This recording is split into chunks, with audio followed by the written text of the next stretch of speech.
जिला प्रशासन की मनमानी के चलते इंदौर शहर के सबसे बड़े मेडिकल कॉलेज और प्रदेश के सबसे बड़े अस्पताल एमवाईएच को 100 से ज्यादा देहदान होने से वंचित रहना पड़ा। मनमानी का आलम ये रहा कि हजारों यूनिट रक्तदान होते होते रह गया। हरियाणा के कबीरपंथी संत रामपाल दास महाराज और उनके अनुयायियों ने इंदौर में बड़ा कार्यक्रम आयोजित करने के लिए जिला प्रशासन से 9 अक्टूबर को अनुमति प्राप्त कर ली थी। साथ ही बाबा रामपाल दास महाराज के करीब 3 लाख अनुयायी इंदौर पहुंचने भी लगे थे।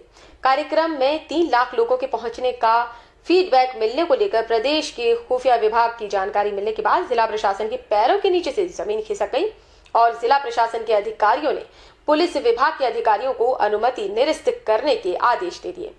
तब तक करीब 1 लाख से ज्यादा अनुयायी इंदौर पहुंच चुके थे। वहीं अनुयायियों को देखकर प्रशासन के हाथ पैर फूल गए। आनंद फानन में प्रशासन ने आयोजन समिति के लोगों को विजयनगर थाने बुलाकर कार्यक्रम निरस्त करने का दबाव बनाया और कोरे कागजों पर साइन कराकर कार्यक्रम निरस्त करवा दिया। कार्यक्रम को लेकर आयोजकों ने 3 लाख लोगों के भोजन की भी व्यवस्था जुटाई हुई थी, जो बेकार चली गई। करीब 150 क्विंटल से ज्यादा आटा, 2 टन कद्दू सहित कई क्विंटल पत्ता गोभी, लौकी, हरी मिर्ची और भी कई सामान आयोजक के अचानक निरस्त होने के चलते बेकार हो गया। आयोजकों के मुताबिक जब प्रशासन को अनुमति निरस्त करना ही थी तो पहले ही कर देते, हमारा इतना नुकसान नहीं होता। रामपाल दास महाराज के अनुयायी दास के मुताबिक रविवार को आयोजित कार्यक्रम में 3500 लोगों ने रक्तदान का संकल्प लिया था। वहीं 81 जोड़ों का विवाह समारोह भी इस दौरान आयोजित किया जाना था। साथ ही करीब 100 से ज्यादा कबीरपंथी अनुयायी सिर्फ एमवाई अस्पताल के लिए ही देहदान का भी संकल्प पत्र भी भरकर एमवाई अस्पताल प्रशासन को सौंपने वाले थे, जो निरस्त होने के चलते कैंसिल हो गया, जिससे मेडिकल की कई विद्यार्थियों को आने वाले समय में समस्या का सामना करना पड़ेगा। पूरे कार्यक्रम में गलती किसी की भी रही हो, लेकिन बाबा रामपाल दास के शिष्यों और अनुयायियों के इतनी बड़ी तादाद में इकट्ठा होने से प्रशासन की नींद तो उड़ ही गई।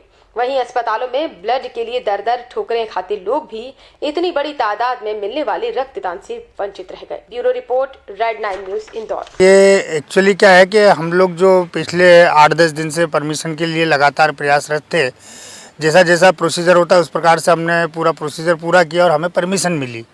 राइटिंग में परमिशन हमारे पास थी और हमें कुछ भी नहीं मालूम कि क्या, हम तो हमारे कार्यक्रम की तैयारी कर रहे थे और हमारा टारगेट था लगभग 1000 व्यक्तियों का ब्लड डोनेशन का, 700-800 का टारगेट था देहदान का। तो हमारे पास कल तक जो प्रविष्टियाँ आ गई थी कम से कम 3,500-4,500 हज़ार के रक्तदान की प्रविष्टि आ गई थी और 2000 के आसपास देहदान की प्रविष्टि थी और हमारा 51 जोड़े का शादी का, जिसके हमारे गुरुवाणी में रमिणी कहते हैं, उसका टारगेट था।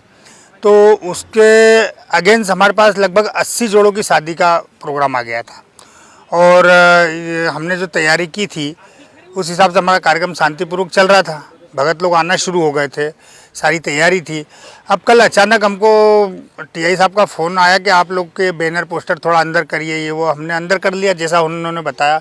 फिर शाम को हमको बुला के अचानक थाने पे बोला आपकी परमिशन रद्द की जाती है। तो हमने बोला साहब ऐसी क्या बात है, हमारा तो शांतिपूर्वक कार्यक्रम चल रहा है, हम कुछ भी नहीं कर रहे हैं और हमारा ये आप अगर ऐसा करेंगे तो आज जो कम से कम 2-2,500-3 हज़ार लोगों को जो ब्लड के लिए बुलाया है, जिनका रक्तदान होगा, जो आखिर लाखों लोगों के जीवन में काम में आएगा, वो चीज़ सब रुक जाएगी। और जो देहदान के संकल्प फॉर्म भराएंगे, एक व्यक्ति देहदान का संकल्प फॉर्म भरने से साहब बहुत मुश्किल से तैयार होता है और आज हमारे भक्तों ने शर्त धड़ाधड़ करके 2000 व्यक्तियों ने नाम लिखवाया कि हम तो देहदान करेंगे, जो आगे मनुष्य जीवन के काम में आएगा।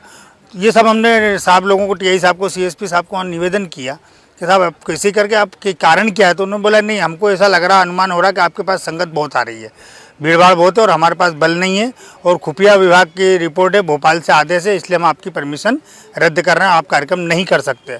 हम लोगों ने काफ़ी अनुनय विनय किया उनसे कि साहब आप कैसे करके हमारा कार्यक्रम करने दीजिए और हम गारंटी लेते हैं हमारे यहाँ कुछ भी नहीं होगा। 2 दिन से जो भगत आ रहे हैं, थोड़े बहुत 2-4-5 हज़ार आए हैं, आप देख रहे हैं शांतिपूर्वक भक्ति कर रहे हैं, अपना भंडारा चल रहा है और परमात्मा की दया से सब काम शांतिपूर्वक हो रहा है। ऐसा कुछ भी नहीं होगा जैसा आप बोल रहे हैं। बोले नहीं, आपके गुरुजी क्या बोले, दोषी करार दे दिए गए हैं तो कुछ भी हो सकता है उनके साथ। अभी तक नहीं हुआ था, आगे कैसे होगा? आपने सुना इंदौर में हम 2-3 कार्यक्रम कर चुके हैं। 18 नवंबर को हमने रैली निकाली थी परमिशन लेके, उसमें भी 1-1.5 लाख भगत आए थे, बहुत शांतिपूर्वक रैली निकली। और उसके बाद में 1 अगस्त को भी हमने रैली निकाली, शांतिपूर्वक हमारा कार्यक्रम हुआ, हमने कमिश्नर साहब को ज्ञापन दिया। बताइए आज तक कभी भी कुछ भी हमारे भक्तों की तरफ से होता हो तो सारा बार बार निवेदन किया लेकिन उन्होंने नहीं माना। हमने ये भी कहा कि साहब देखिए आज 2-4 हज़ार लोगों का देहदान होता है, रक्तदान होता है, कितना बड़ा नुकसान होगा। ये भी हमने को बताया कि हमने खाने का सामान इतना मतलब कुंटलों 100-150 कुंटल आटा, सब्जी आ गई थी ढेर सारी। आप लोग देखिए इधर हमारा बहुत सारी सब्जियां पड़ी है और लकड़ियां मंगवाई, भक्तों ने सेवा करी। इस ग्राउंड में 1000 भगत रोज़ घास निकाल रहे थे। 8 दिन में ग्राउंड तैयार करा, धूप में पानी पी के बहनों ने और भक्तों ने तैयार किया। आप इसका इन भावना को ठेस ना पहुंचाएं सर। तो लोग भूखे गए यहाँ से, भूखे यहाँ से माइयाँ वगैरह सब भूखे और रोते हुए गए, क्योंकि हमारे इसमें आप जैसे आदेश आता कि नहीं भैया कार्यक्रम कैंसिल हो गया, आप अपने अपने घर जाइए, तो कोई पलट के ये भी नहीं पूछता क्यों, आदेश आया जाना है चल देंगे। तो ये सब चीज़ें देख के हमको बहुत दुख हुआ और प्रशासन से हमने बार बार निवेदन किया कि साहब आप सहयोग कीजिए, हम कार्यक्रम को सफल बनाएंगे और आप गलत कहीं भी नहीं होगा। प्रशासन, चूँकि हमें ऐसा लगता है कि प्रशासन को गलत संदेश गया कि साहब भीड़ भाड़ बहुत है और जैसा दुनिया में होता आता भीड़ भाड़ होती है और दंगा फसाद होते हैं, ऐसा वैसा उनको गलत फहमी हुई प्रशासन को, जो हमारे कार्यक्रम को विश्वास नहीं कर पाया या उनको न्यूज़ गलत मिली। अगर ऐसा होता तो वो सामने बैठ के देखते रहते।